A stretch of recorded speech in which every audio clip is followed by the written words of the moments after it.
जैसा कि आप ये नीचे दी हुई तस्वीर देख रहे होंगे, इससे आप क्या अक्स करते हैं? ये क्या कह रही है तस्वीर? इस तस्वीर में एक सबक है और वो सबक ये है कि लोग खड़े होकर इस दरिंदे की मदद करना चाह रहे हैं, लेकिन मदद कर नहीं सकते। क्यों? उनको पता है कि इसकी मदद करने पर अपनी जिंदगी से हाथ धो देते हैं। बिल्कुल इसी तरह जिंदगी में भी कुछ लोग ऐसे होते हैं कि जिनकी मदद आप करना चाहते हैं पर मदद कर नहीं सकते और ना ही मदद करना चाहिए। वो कौन लोग होते हैं? आज इस बात को समझें और जानें कि वो कौन लोग होते हैं जिनकी मदद करने पर आपको ही नुकसान उठाना पड़ेगा।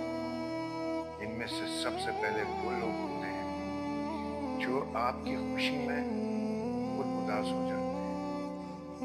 ये वो लोग होते हैं जो आपके दुश्मनों में बैठकर आपकी जो है बुराइयां करते हैं, आपके दोस्तों में बैठकर आपकी बुराइयां करते हैं, जो आपके तरक्की में हासिल हो जाते हैं, जो आपके अच्छे कामों में कीड़े निकालते हैं, जो आपकी हर सही काम में गलतियां ढूंढते हैं। ये वो लोग होते हैं जो आपके लिए दरिंदा सिफत होते हैं। ऐसे इन टॉक्सिन लोगों से कोशिश करें दूर रहें। इसी में आपकी भलाई है। जज़ाकल्लाह, शुक्रिया।